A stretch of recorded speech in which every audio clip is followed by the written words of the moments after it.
Every weekday morning, in cities across the United States, tens of millions of people join a line that has become almost a ritual. Paper cup, name misspelled in marker, a shot of espresso poured into steamed milk. It is the most ordinary transaction imaginable, a $5 habit repeated before most people have said a full sentence to another human being. Almost none of them are thinking about how hard that drink was once guarded, smuggled past armed customs officers, hidden in a monk's beard and a soldier's own drinking water. Almost none of them know that one of the richest coffee colonies on Earth would eventually become the site of the most successful slave revolution in history. The coffee cup is not a symbol of comfort by accident. It sits at the end of one of the longest, most brutal supply chains in human history, and almost every stage of that chain has been quietly written out of the story sold at the counter. To understand why, you have to start with a plant defending itself, not a person craving a drink. The coffee plant produces caffeine for the same reason a wasp produces venom: to hurt anything that tries to eat it. Caffeine is a natural insecticide. In high enough concentration, it disrupts the nervous systems of insects that feed on the plant's leaves and fruit, and it kills their larvae outright. When a coffee seed's own roots begin to grow, they have to physically push themselves away from the caffeine concentrated in the bean around them, or the chemical will stunt their own growth. The plant's defense is potent enough to poison its own offspring by accident. Caffeine does something else, almost as a side effect. It leaches out of fallen leaves and fruit into the surrounding soil, and it suppresses the germination of any other seed nearby, clearing a patch of ground for the parent plant alone. Botanists call this allelopathy, chemical warfare against the neighbors. Caffeine is such an effective weapon that at least 5 separate plant lineages, coffee, tea, cacao, guarana, and citrus, evolved the ability to manufacture it independently through entirely different biochemical pathways, arriving at the identical molecule by accident, over and over again. The same molecule performs a third trick that has nothing to do with defense. In the tiny concentrations found inside a coffee flower's nectar, caffeine sharpens a bee's memory of where it found a good meal, so the bee returns to that exact flower again and again. A chemical built to kill insects in large doses turned into a marketing tool for pollinators in small ones, long before it ever became a marketing tool for human beings standing in line at a counter. None of that chemistry was built with a human nervous system in mind. But the same molecule that disables an insect's nervous system in strong doses does something milder and more habit-forming in a human one. It blocks the receptors that tell the brain it is tired. The historian Stephen Topic, who has spent decades tracing coffee's economic history across 3 continents, has argued that the drink's entire global reach cannot be explained without accounting for this basic chemical accident. Humans found that effect useful enough to build an entire global trade around it, and over the following centuries, that trade would become tangled up with monopoly, forced labor, and slavery. The place where humans first turned that chemistry into ritual was not a coffee house. It was a Sufi lodge in the mountains of Yemen, roughly 6 centuries before Seattle ever put a mermaid on a paper cup. The popular version of how humans discovered this effect involves a goat herder named Kaldi, who supposedly noticed his animals dancing after eating red coffee berries on an Ethiopian hillside. It is a charming story. It is also almost certainly invented. The tale was not written down until 1671 by a Roman scholar named Antoine Faustus Nyron, more than 8 centuries after it allegedly happened, and the name Kaldi appears nowhere in his original account. What can actually be documented starts later, and in a different country. By the 15th century, Sufi monks in the mountains of Yemen were deliberately brewing coffee to stay awake through nights of prayer. A scholar named Abd al-Qadir al-Jaziri, writing an early history of the drink, described the ritual directly. The monks drank it every Monday and Friday evening from a shared clay vessel passed hand to hand as they recited their prayers. This is not legend. It is a documented religious practice tied to a specific order in a specific place for a specific purpose. A chemical tool for staying conscious through the night. That purpose mattered immensely because it meant coffee entered history already attached to discipline and devotion, not leisure. It spread through Islamic trade networks as a tool before it became a pleasure, carried along the same routes that moved textiles and spices between Arabia, Persia, and Egypt. And it was that seriousness of purpose that would soon give one country an idea. If coffee is this valuable, guard it like a weapon. Yemen turned that value into a monopoly, and it did so by exploiting the exact chemistry that made coffee so demanding to grow in the first place. A coffee seed can only germinate while it is alive. Boil it or roast it even briefly, and it becomes permanently sterile. Yemeni and later Ottoman authorities used this fact as a lock. Multiple accounts from the period describe beans leaving the port of Mocha on the Red Sea, being parched or partially boiled before they were allowed onto a ship, so that buyers received a product that could be ground, brewed, and sold, but not planted. For roughly 2 centuries, that practice gave the region near total control over a crop that, biologically, could have grown almost anywhere warm and humid enough. The monopoly was not geography. It was a biological dead end, manufactured at the dock. Demand grew faster than the lock could contain it. Coffee houses opened in Mecca, then in Constantinople in the 1550s, then in Venice, then in Oxford, then in London in 1652, then in Paris. Each one pulling in customers who wanted the drink but had no legal way to grow it themselves.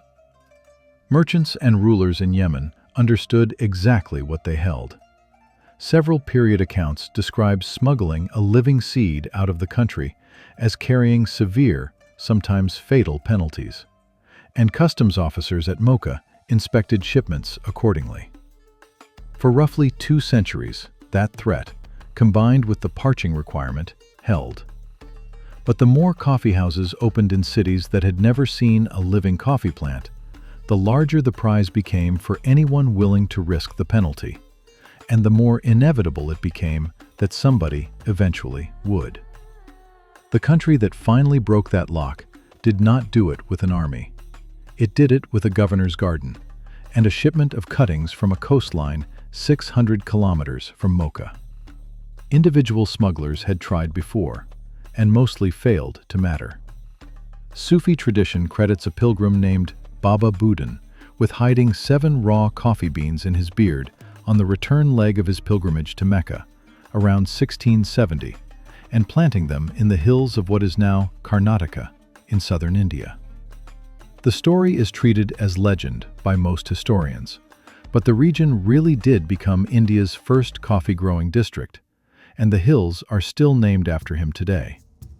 What Baba Budan's beans did not do was break Yemen's grip on the European market.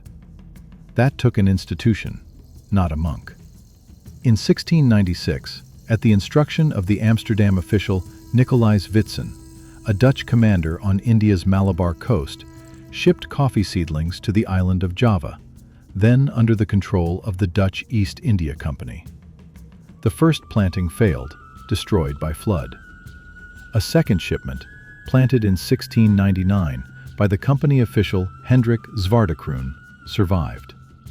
Within little more than a decade, the company was exporting Java-grown coffee to Amsterdam, and within 25 years, Java coffee was outselling Yemeni coffee at auction. The word Java entered the English language as another word for coffee, and it has never fully left. Surviving the voyage was the easy part. The template other colonial powers would go on to copy was the coercive system the company built once the plants were in the ground.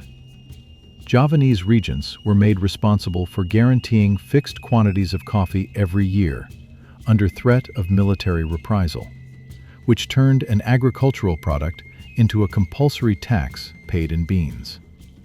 That coercive delivery system outlived the company itself and became one of the models the Dutch colonial state drew on more than a century later, when it imposed the far larger forced cultivation policies of the 1830s, known as the cultuurstelsel. The plant itself worked well enough that rival powers wanted one of their own almost immediately. One of the plants that grew from those Malabar seedlings was shipped to the Amsterdam Botanical Garden in 1714, then gifted to King Louis XIV of France, who had it placed in the royal greenhouse in Paris. A French infantry officer named Gabriel de Clieu later claimed he obtained a cutting from that very tree in the early 1720s and carried it across the Atlantic to the island of Martinique, sharing his own drinking water with the seedling when the ship's supply ran short. De Clieu wrote that account himself, decades after the fact, in a letter partly meant to secure his own place in history, so it deserves some skepticism. What is not in dispute is that French Caribbean coffee cultivation began within a few years of his voyage, using stock that traced back to that same Amsterdam greenhouse. The Dutch had proven a colonial power could force a fortune out of this plant. The French were about to prove how much further that force could be pushed. The place where that pressure would be pushed hardest was not Java, and it was not Martinique. It was a French colony that, within 2 generations, would be feeding Europe more than half of its coffee, built inside a colony where nearly 500,000 people were held in slavery. That colony was Saint-Domingue, on the western third of the island of Hispaniola, known today as Haiti. Coffee did not grow well in Saint-Domingue's coastal lowlands, which were already given over to sugar. So planters pushed cultivation up into the cooler, wetter mountain interior, clearing forest on slopes too steep for anything but hand labor. By 1789, that mountain economy had grown so fast that the colony was supplying somewhere close to 60% of all the coffee traded in the world, alongside nearly half of Europe's sugar. A single French colony, smaller than the state of Maryland, was feeding the coffeehouses of London, Paris, and Vienna almost single-handedly. That output was built on close to 500,000 enslaved people, roughly 90% of the colony's entire population. The contemporary chronicler, Moreau de Saint-Méry, who spent years documenting daily life in the colony, described coffee plantations as smaller and often crueler than the sugar estates nearby, precisely because they were cheaper to establish. A planter with little capital could clear a hillside, buy a handful of enslaved workers, and start extracting a profit within a few years, with none of a sugar estate's expensive machinery to soften the arithmetic of exploitation. Not every coffee planter in the colony was white. A meaningful share of Saint-Domingue's mountain coffee estates were owned by free people of color, some of them former slaves themselves, who nonetheless relied on enslaved labor to run their own plantations, a fact that complicated the colony's racial hierarchy without softening the underlying brutality of the labor system itself.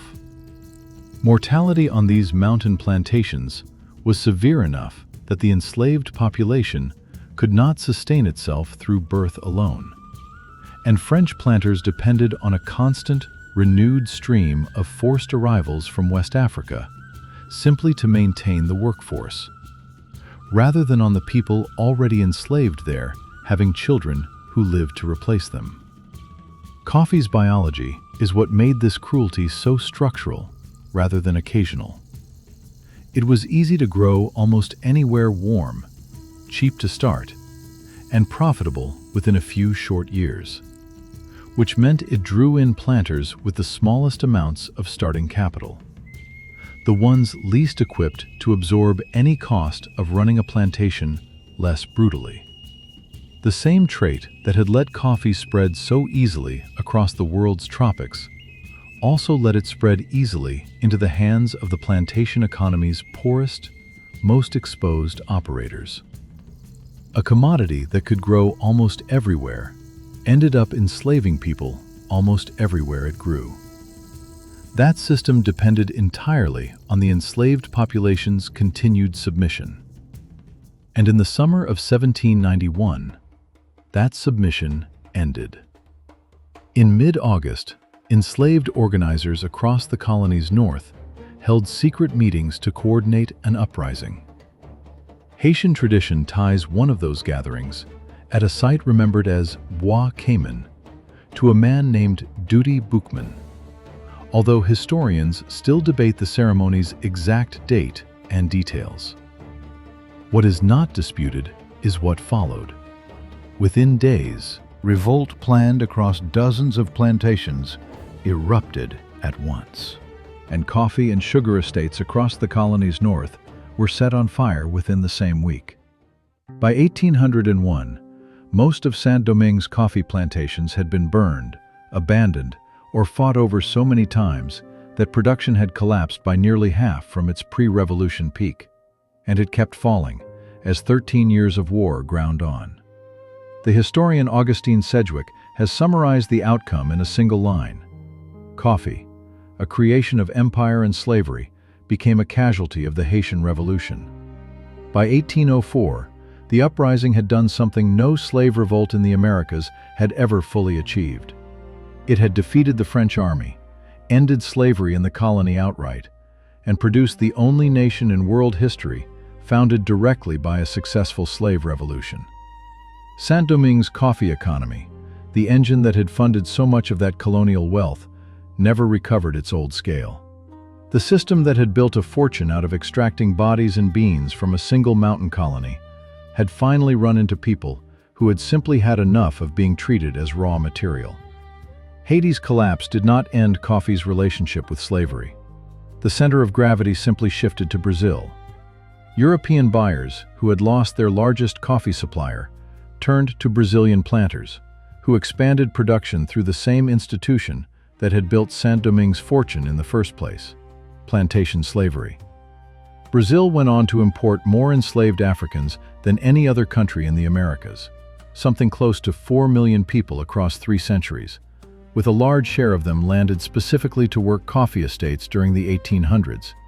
And the country did not abolish slavery until 1888, the last nation in the Western Hemisphere to do so. In the United States, coffee's history was later folded into a cleaner story. Many popular histories credit the Boston Tea Party of 1773 with turning Americans into a nation of coffee drinkers overnight, as a patriotic rejection of British tea. The historian Michelle Craig MacDonald, who studied merchant advertisements from that decade, has found that coffee was already more widely available and cheaper than tea in the colonies well before the protest, evidence that undercuts the tidy, patriotic version of the story. The myth persisted anyway, because a founding act of rebellion makes a far more comfortable origin story for a national habit than a Caribbean plantation system built on the backs of enslaved people. Today, coffee still supports something close to 25 million farming households around the world, many of them smallholders who remain exposed to volatile prices and a persistent gap between what they are paid and what their coffee eventually sells for. Which brings the story back to that paper cup, held by someone standing in line, thinking about nothing more complicated than the first hour of their workday. The chemical inside it is a plant's own insecticide, repurposed by accident into the most widely used stimulant on Earth. The bean itself is exactly what it has always been: a small, dried seed that, boiled or roasted at the wrong moment, cannot grow at all. What changed over roughly 6 centuries is everything built around that seed: a Yemeni export ban, a Dutch colonial contract, a French officer's water ration, tens of thousands of people forced to clear mountain forest at gunpoint, inside a colony that held nearly 500,000 in bondage. A revolution that burned the whole arrangement down, and a marketing story clean enough to survive the retelling. None of that history is visible in the cup. The next time that line moves forward, and a name gets called out slightly wrong over the counter, the coffee inside will still be carrying every one of those centuries, whether anyone standing there knows it or not.